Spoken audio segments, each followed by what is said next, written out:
Belum ada pengakuan negara atas wilayah adat untuk mereka. Artinya mereka hidup tanpa tanah sendiri. Sementara kalau kita paham bagaimana konsep mereka hidup, mereka nggak bisa lepas dari wilayah tanah ini, alamnya mereka gitu. Kalau itu nggak ada, artinya mereka nggak punya rumah gitu. Istilahnya mereka nggak punya rumah. Apalagi jika negara abai terhadap persoalan ini kan gitu. Ya, apalagi jika negara abai dan membiarkan masyarakat adat yang basisnya adalah hutan itu, membiarkan mereka terombang-ambing tanpa hutan. Itu banyak contoh kasusnya di berbagai daerah. Betul. Tanpa hutan mereka akan tercerai-berai, ujungnya punah. Iya.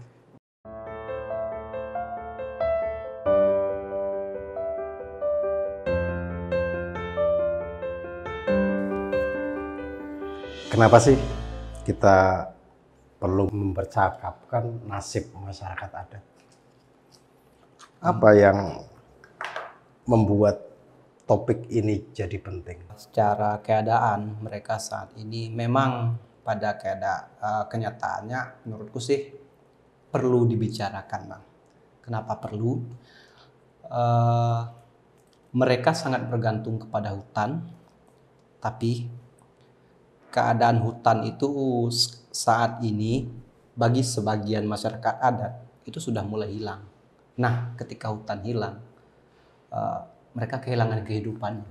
Artinya ini orang-orang yang tidak bisa hidup lepas dari ekosistemnya gitu ya? Iya, betul. Hanya hutan?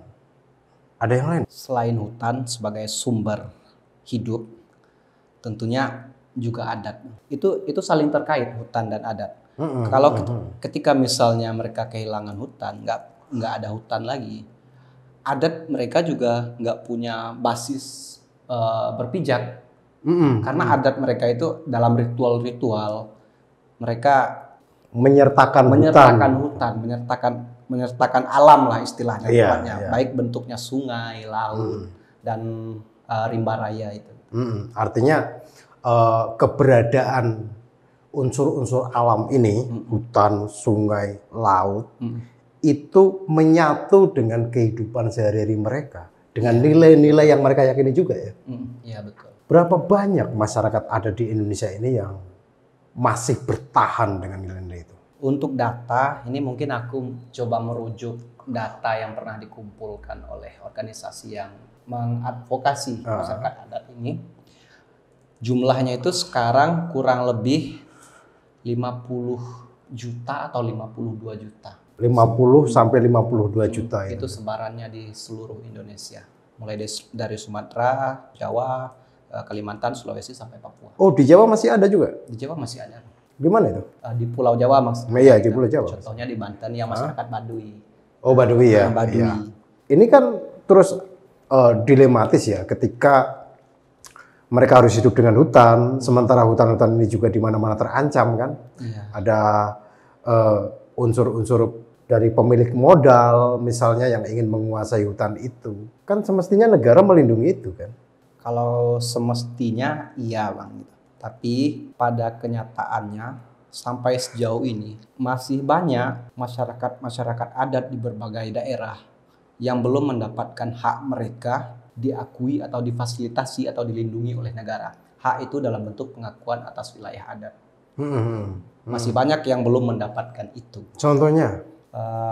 Di Sumatera ada masyarakat adat suku Anak Dalam. Oh, di Jambi ya? Ya, Jambi. Okay. Jambi. Di Riau juga ada. Di Kalimantan juga masih ada. Di Papua juga masih ada. Alam mereka terganggu? Ya, itu kan tadi kita bicara mereka yang sampai saat ini belum mendapatkan hak-hak itu. Otomatis memang alam mereka memang memang terganggu. Mereka nggak punya ekosistem yang ideal untuk kehidupan adat mereka. Artinya hutan terancam, sungai terancam. Iya, betul. Di beberapa kasus masyarakat adat itu, memang ancamannya ketika misalnya mereka sudah mendapat pengakuan secara hukum atas wilayah hutan mereka, masih ada ancaman dari masyarakat dari desa-desa tetangga mereka, masih ada ancaman-ancaman seperti itu. Biasanya bentuknya seperti apa ancaman? Penebangan liar. Penebangan liar. Jadi misalnya nih, mereka punya wilayah hutan 30 hektar yang diakui dan diserahkan untuk dikelola kepada mereka. Nah, hutan 30 hektar ini kan luas nih, Bang.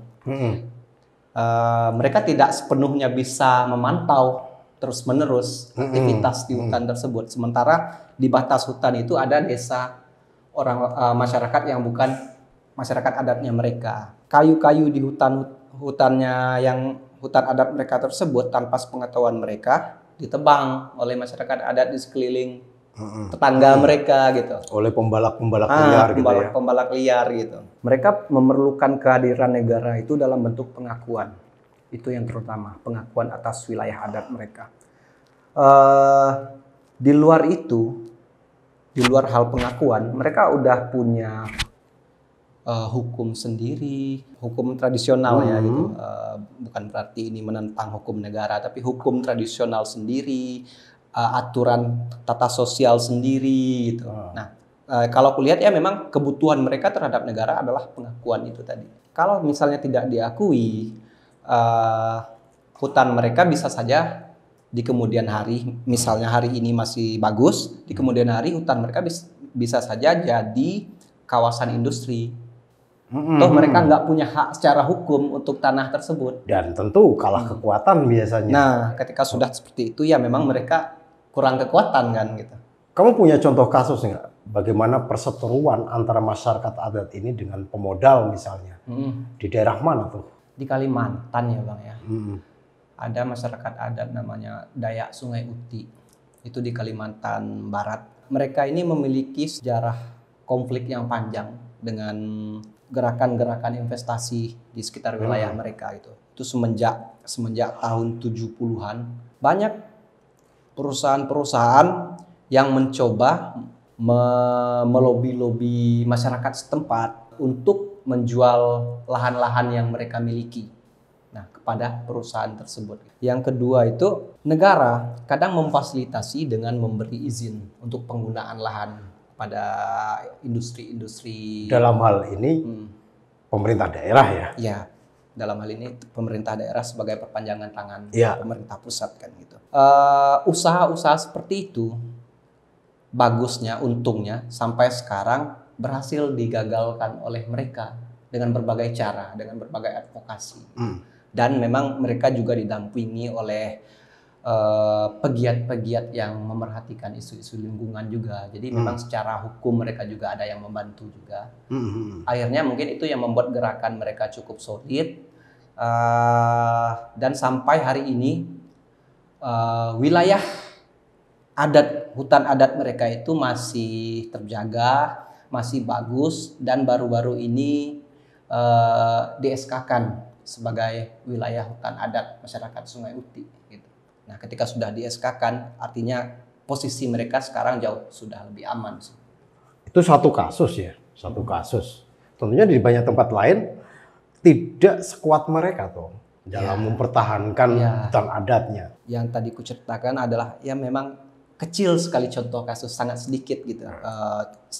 Hanya satu dari sekian banyak keadaan masyarakat adat gitu. Di luar sana masih banyak lagi mereka dengan berbagai ceritanya, dengan berbagai kondisinya, sebagian memang miris gitu. Aku pernah dengar bahwa masyarakat adat ini punya cara-cara yang khas dalam menjaga alamnya. Setiap masyarakat adat di berbagai daerah itu mereka punya kearifannya masing-masing. Cara-cara masing-masing dalam menjaga hutan. Beberapa contoh itu mungkin yang bisa aku ceritain itu yang paling dekat dari sini, Baduy. Misalnya di Baduy itu mereka mengelola, jadi Baduy ini wilayah hutan masyarakat Baduy ini sudah diakui oleh pemerintah semenjak lama, dan jadi mereka itu punya wilayah adat seluas sekitar 5.000 hektar lebih. Nah, wilayah itu mereka kelola, mereka bagi menjadi dua secara garis besar. Satu adalah wilayah produksi, hutan produksi. Yang kedua adalah wilayah adat yang memang dilindungi dan nggak boleh disentuh sama sekali. Nah, untuk hutan lindungnya ini luasnya sekitar 50% lebih sedikit dari jumlah 5.000 itu tadi. Iya. Berarti setengahnya lebih sedikit lah. 2.000 sekian. Nah, sisanya itu mereka jadikan sebagai wilayah produksinya mereka. Wilayah produksi ini mencakup tempat mereka membangun rumah, tempat mereka berladang. Oh, jadi ada hutan yang memang tidak disentuh. Iya. Dan dibiarkan liar begitulah ya. Merimba begitu ya. Iya, betul. Jadi mereka membagi seperti itu. Kenapa mereka membagi seperti itu? Karena mereka percaya hutan yang utuh ini diperlukan untuk menjaga supaya daerah-daerah tempat mereka berproduksi itu tidak terkena banjir, tidak terkena longsor. Nah, hutan inilah penyangganya, hutan yang dilindungi ini. Nah, untuk serapan air lah. Untuk serapan air misalnya. Mereka mempercayai itu. Dalam paradigma modern itu bagus banget kan? Iya. Mungkin mereka mengkeramatkan hutan itu dengan berbagai mitologi supaya tidak disentuh kan gitu. Tetapi kan secara fungsional ternyata punya imbas yang positif terhadap kehidupan. Nah, itu mungkin itu tidak berbeda dengan konsep konservasi yang kita kenal hari ini kan. Iya. Ada lagi contoh lain itu misalnya ini beberapa narasumber, cerita dari beberapa narasumberku di berbagai daerah ya Bang ya ketika menulis tentang ini. Ada di Papua, namanya masyarakat adat Moe Kelim. Oke. Masyarakat adat Moe Kelim ini mereka punya sebuah konsep konservasi yang menurutku sih cukup sangat cerdas gitu, sangat cerdas dan sangat maju lah gitu. Jadi wilayah mereka itu terdiri dari hutan dan laut, wilayah pesisir. Nah, mereka punya sistem konservasi yang namanya itu mereka sebut yang dikenal EG. Pakai K di belakangnya. Egek. Nah, Nah, sistem ini adalah aturan mengenai tata cara memanfaatkan wilayah hasil alam mereka. Aturannya misalnya seperti ini. Jadi misalnya mereka mengatur di wilayah pantai misalnya hanya dalam radius 20 km misalnya. Radius berapa kilometer lah gitu. Hanya di wilayah itu yang boleh menangkap ikan. Yang lain terlarang. Bukan menangkap ikan, maksudku bukan larangan menangkap ikan. Dilarang untuk mengambil sumber-sumber potensial yang dianggap penting. Seperti contohnya itu ada jenis udang, lobster, dan beberapa jenis ikan lainnya. Aku lupa jenis-jenisnya gitu. Jadi ada jenis-jenis hasil laut yang nggak boleh diambil dalam areal tertentu. Nah, dalam areal tertentu selama masa tertentu. Nah, jadi mereka itu setiap 2 atau 3 tahun sekali mereka rapat adat, nentuin nih wilayah mana lagi nih yang akan kita tetapkan untuk diberlakukan aturan seperti itu. Nah, biasanya itu memang misalnya 2-3 tahun ini di wilayah ini, selanjutnya mereka akan geser aturan itu untuk wilayah di sampingnya gitu. Nah, jadi bergilir-gilir kayak gitu. Nah, aku mikir sih konsep seperti itu ya menarik kan gitu. Menarik sekali menjaga keberlanjutannya. Ketika ini dieksploitasi sekarang, nah untuk beberapa tahun ke depan ini ditinggalin dulu deh, dibiarin dulu deh berkembang. Gitu. Kita pindah ke tempat yang lainnya. Gitu. Jadi kesinambungan hidup di areal tertentu, di areal itu tetap jalan gitu kan.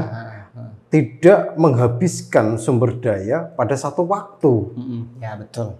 Nah, itu kan konsep yang bisa diadopsi ke banyak tempat yang lain kan sebenarnya. Misalnya di daerah lain itu kayak ya di Baduy menurutku menarik juga sih konsep atau tata cara mereka menjaga alamnya itu misalnya dengan begini, Bang. Mereka mengharamkan penggunaan sabun di sungai. Terkait pencemaran ya.